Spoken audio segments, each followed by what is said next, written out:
वैसे तो 27 साल से नी रिप्लेसमेंट सर्जरी कर रहा हूँ। ये रोबोटिक सर्जरी जो है ये 3 साल 4 साल से ही आया है, but I been doing knee replacements from the past 25 years. तो पेशेंट मुझे यही सवाल करता है, मीन्स अभी एक पेशेंट रहता है जिनका मैंने 5 साल पहले रेगुलर सर्जरी किया है और उसका दूसरा अब जब आ रहा है तो मैं उनको ऑप्शन देता हूँ कि आपका मैं रोबोटिक करना चाहता हूँ। तो वही पेशेंट मुझे पूछता है आपको इसका फायदा क्या है।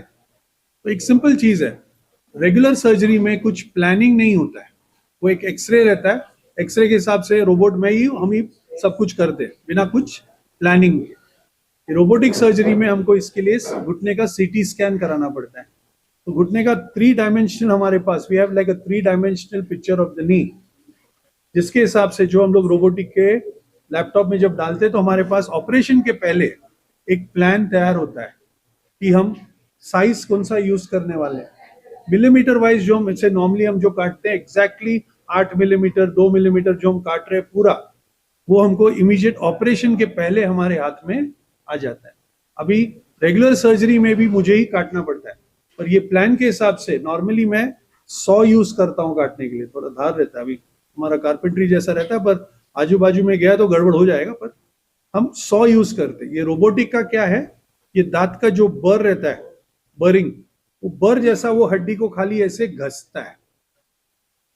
मिलीमीटर वाइज जो घसाई होती है उस हिसाब से वो नॉर्मल हड्डी में नहीं जाता है। नॉर्मल हड्डी में नहीं जाता है, वो मिलीमीटर का प्रिसिशन के कारण रिकवरी बेटर रहता है और वो फिटिंग भी बेटर रहता है। ये बेटर रहता है तो आपका घुटना भी ज्यादा चलेगा। तो सोचो कि मेनली पेनलेस, बिकॉज हम नॉर्मल एरिया में नहीं जाते हैं। Robotic surgery is relatively painless, precise and faster recovery as compared to regular surgery. या सर रोबोटिक नी रिप्लेसमेंट का सक्सेस रेट क्या है और कॉस्ट क्या है? तो अभी रोबोटिक नी रिप्लेसमेंट का सक्सेस रेट ऐसे अभी बोल रहा हूँ ना, इट इज ये 3-4 साल का है जो भी हम कर रहे हैं। सक्सेस मेजर करते हैं हम कि ये घुटना जो मैं रेगुलर जो कर रहा हूँ, मैं वैसे भी 25 साल दे रहा हूँ मैं रेगुलर सर्जरी के साथ। मैं पेशेंट को नहीं बोल सकता कि मैं आपको मैं 30-35 साल, इतना हमारे पास एक्सपीरियंस या नॉलेज नहीं है। 4 साल से ये टेक्नोलॉजी आया, पर इमीडिएट पेशेंट को तो फर्क समझता है कि मेरा रिकवरी फास्टर है और मेरा पेन रिलेटिवली रेगुलर सर्जरी के हिसाब से कम है। अभी मोस्ट ऑफ द हॉस्पिटल्स यहाँ पे तो हम अभी रोबोटिक का एक नॉर्मली एक 50,000 एक्स्ट्रा होता है रेगुलर सर्जरी का, पर ये हम we are working it out at Holy Family कि हम जितना कम कर सकते हैं उस हिसाब से वो पैकेज कंफर्टेबल रहेगा पेशेंट के लिए कि वो अफोर्ड कर पाएगा उसके। Doctor, what type of complications the knee surgeries avoid? तो इसमें मेन ऐसे नी surgery, first of all complications is not a regular thing, होता ही नहीं, क्योंकि हम लोग खाली नीचे के पार्ट को बेहोश करते हैं, अंडरस्टैंड, पूरा बॉडी को हम एनेस्थीसिया नहीं देते। So in that case we are looking at one major complication in an elderly age group, वो एम्बोलिज्म करके हम जो रॉड वॉर्ड अब यूज करते हैं ना वो इंस्ट्रूमेंट डालने के लिए, एक चर्बी का गार्ड वहां जाके it might go and block the heart and lungs. ये 1 in 500 1 in ऐसा एक होता है। ये भी अभी रोबोटिक सर्जरी के कारण ये पूरा माइनस हो जाता है, क्योंकि रोबोट में हम अंदर का कोई इंस्ट्रूमेंटेशन यूज नहीं करते, सब बाहर से मैपिंग हो जाता है। So from the doctor's perspective my main indication of using the robot is to prevent embolism, जो मेजर कॉम्प्लिकेशन रहता है, जो थोड़ा लाइफ थ्रेटनिंग हो सकता है in a very one of patient.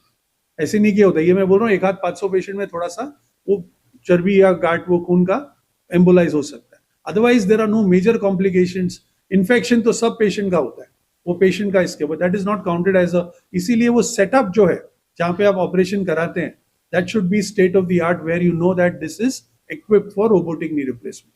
सब जगह पे वैसे उनका वो they don't have all the facilities for the operation theatre for a robotic knee surgery. Sir platinum rod जो सेट किया जाता है वो भी रोबो के हेल्प से किया जाता है कि वो मैनुअल? सब मैं आपको वही समझा रहा हूँ, ये अलग हो जाता है। जो इम्प्लांट जो डालते हैं मुझे ही काटना पड़ता है। रोबोटिक में मुझे लिटरली वो रोबोटिक प्रोब से ये ऊपर के हड्डी पे 40 पॉइंट मार्क करना है, नीचे के पॉइंट पे जो मैंने प्लान किया है उस हिसाब से मुझे पहले वापस वो रोबोट को इन्फॉर्मेशन देना है। उसके बाद वो जो पूरा खोलने के बाद वो मुझे थोड़ा कटिंग में हेल्प करता है। फिर मुझे जो इम्प्लांट जो डालना है वो मैं ही डालता हूँ, और मुझे भी जो final cuts, see it is an improvisation, it is not replacing the surgeon. It cannot make a bad surgeon a good surgeon. It can make an experienced surgeon a better surgeon. how help recover fast?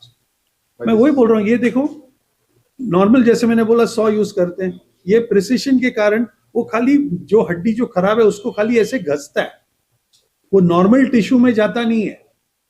Normal बहुत सारा आजू बाजू में रहता है जो हम 100 के कंट्रोल में नहीं रहता है, तो वो प्रिसिशन के कारण जहां पे वो खाली उतना निकालता है जितना जरूरी है, जो मैनुअल हैंड उतना मिलीमीटर करेक्शन नहीं कर सकता है। उसके कारण डैमेज जब कम है, पेन कम होने वाला है। पेन कम होगा, ऑब्वियसली आपका फिटिंग भी जो होता है वो प्रॉपर बैठता है, ज्यादा प्रॉपर बैठने के कारण उसका लाइफ भी बढ़ेगा।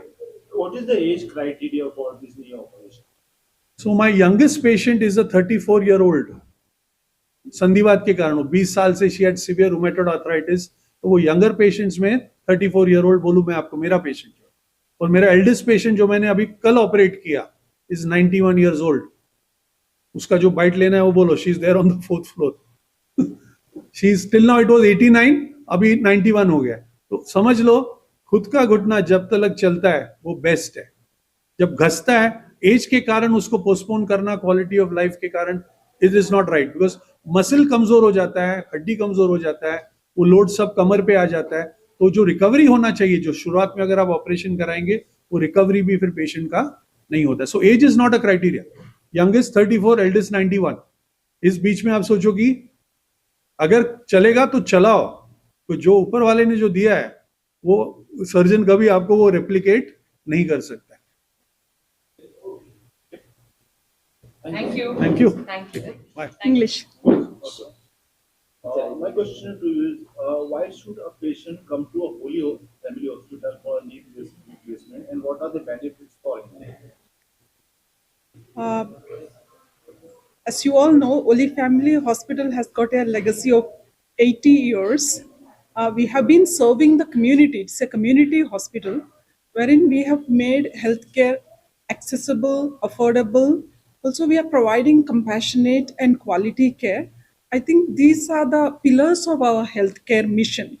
So, if you have to combine quality and affordability, that's the place, and ethics and accessibility, wherein we serve patients from all strata of society. So, it's as I mentioned earlier, irrespective of caste, creed, and economic status, we can serve people. When we speak about technology and quality, it always comes with their cost. So in Oli Family, we always strive out to balance these and how we should reduce the financial burden of a patient. And how many surgeries can be done at a time? It's one at a time. So in a day, you can do even 2 or 3 or up to 4 surgeries in a day. How much time does it take for one surgery? It's around 2, and it depends on the expertise and experience of the surgeon.